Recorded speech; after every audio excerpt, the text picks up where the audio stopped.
Hello दोस्तों, स्वागत है आपका अपने YouTube चैनल ध्रुवा ट्यूटोरियल पे। इसके पहले मैंने दो वीडियो बनाई थी, जिसमें से एक काइंड्स ऑफ नाउन था और दूसरा डिफिनीशन ऑफ नाउन था। नाउन एंड नाउन फ्रेज के बारे में मैंने बताया था। आज मैं छोटे बच्चों के लिए एक बेसिक लेवल से एक थोड़ा सा लो लेवल की वीडियो बनाने जा रहा हूँ। कृपया आप लोग थोड़ा सा मेरा सपोर्ट करें और सहयोग करें। जैसे कि मैं यहाँ पे लिखा हूँ use of this, that, this, those. और वैसे इसका यूज होता कहाँ पे है? सारे के सारे लोगों ने पढ़ा होगा दिस के बारे में, दैट के बारे में, दिस के बारे में, दोस के बारे में। तो सिंपली हमको पता होता है कि this, that is a singular, this, those is a plural. ये हमारा प्लूरल होता है और ये हमारा सिंगुलर होता है। लेकिन वास्तव में इसका यूज कहाँ पे हम करते हैं?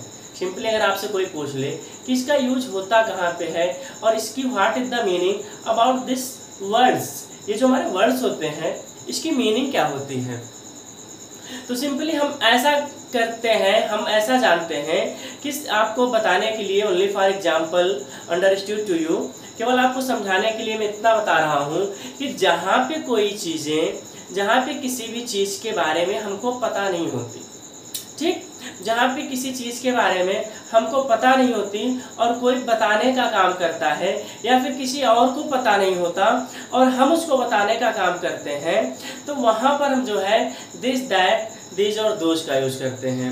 एक यूज़ तो इसका ये होता है, फॉर एग्जाम्पल मैं आपको समझा रहा हूँ। जैसे मैंने यहाँ पे लिख दिया कि दिस इज अ चेयर। अब मैंने यहाँ पे लिखा कि यह एक कुर्सी है। अब मैं किसको बताऊंगा यह कुर्सी है? मैं तो उसी को बताऊंगा ना कि जिसको कुर्सी के बारे में जानकारी नहीं होगी। एक यूज ये हो गया। और एक यूज ये होता है कि जैसे पास में कोई चीज़ रखी हुई हो और वो सिंगुलर हो, अकेले हो, सिंगल हो, तो उसके लिए हम दिस का यूज कर देते हैं। और दूर कोई चीज़ रखी रहेगी और उसके बाद वो भी अकेले होगी, तो उसके लिए हम दैट का यूज कर देंगे। पास में कोई चीज़ रखी हुई है और वो अगर एक से ज़्यादा है तो दिस का, और दूर रखी हुई है तो दोज का। मैं आपको एग्जाम्पल समझा रहा हूँ। जैसे मैंने यहाँ पे लिखा दिस इज अ चेयर, फिर उसके बाद मैंने यहाँ पे लिख दिया दैट इज अ चेयर, और मैंने यहाँ पे लिखा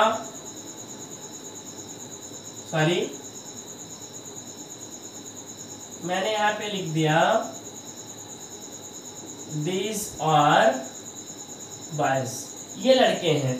पास में है, एक से ज्यादा है, तो मैंने these का प्रयोग किया, और उसके बाद दूर होता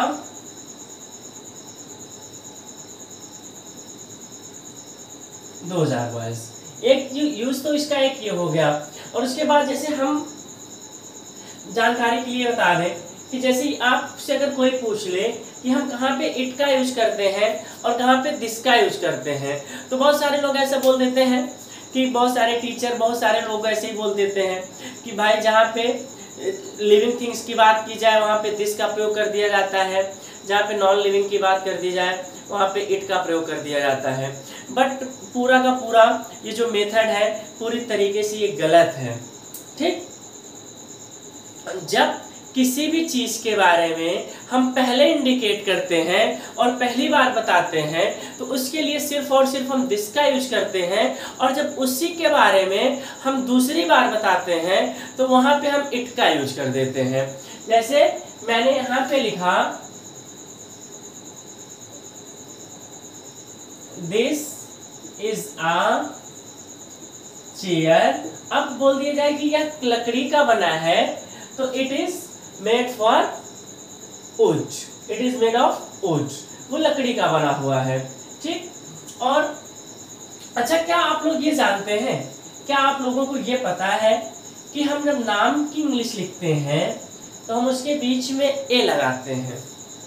मात्रा नहीं होता तो ए लगा देते हैं, और अगर जो मात्रा होता है उसको हम ऐसे लिखते हैं। किसी हिंदी मीनिंग की जब हम इंग्लिश लिखते हैं, कितने लोगों को पता है? शायद बहुत कम लोगों को पता होगा कि हम ऐसा करते क्यों हैं। मैं आपको बताता हूँ। ऐसा इसलिए होता है क्योंकि आज से 11 तक की पूरी संख्या कितनी होती है? 52। आ से ज्ञ तक की पूरी संख्या, उसकी संख्या 52 होती है और इंग्लिश की संख्या कितनी होती है? 26 होती है, 26 होता है। और हम जब 26 प्लस 26 करते हैं तब कितना होता है? 52 होता है, तब 52 होता है। हालांकि वो अकेले जो है किसी हिंदी मीनिंग को पूरी तरह से एक्सप्रेस नहीं कर सकता, इसीलिए हम वाक्य को जोड़ने के लिए ए का प्रयोग करते हैं। जैसे मैंने यहाँ पे लिखा का मा ला, मैंने यहाँ पे कमल लिख दिया, मैंने यहाँ पे कमल लिख दिया। अगर मान लो कि सिंपली अगर एक ही वर्ड्स लिखने से पूरा हो जाए तो यहाँ पे का हो जाएगा के, मा का हो जाएगा एम, ला का हो जाएगा एल। तो क्या हमारा सही हो गया? नहीं सही हुआ, ये हमारा गलत है, क्योंकि के का मतलब होता है आधा का, एम का मतलब होगा आधा मा, और इसका आधा ला होगा। ठीक। और जब हम इसमें ए जोड़ेंगे और ए जोड़ेंगे तब ये जाकर के हमारा पूरा होगा। हालांकि हम अपने सुविधा के अनुसार लास्ट वाले अक्षर में ए नहीं लगाते हैं, और अगर लगाना भी चाहे तो लगा सकते हैं, हमको कोई दिक्कत नहीं है, आपका कोई भी गलत नहीं काटेगा। क्योंकि इसलिए लगा देते हैं क्योंकि आपने रामायण सीरियल देखी होगी, और उसके बाद जो हमारे ओल्ड महर्षि थे, जो विद्वान स्कॉलर पीपल थे, स्कॉलर मैन थे, उन लोगों के नाम के पीछे आ लगा रहता है। जैसे राम को हम रामा लिखते हैं, लक्ष्मण को लक्ष्मणा लिखते हैं, दशरथ को दशरथा लिखते हैं।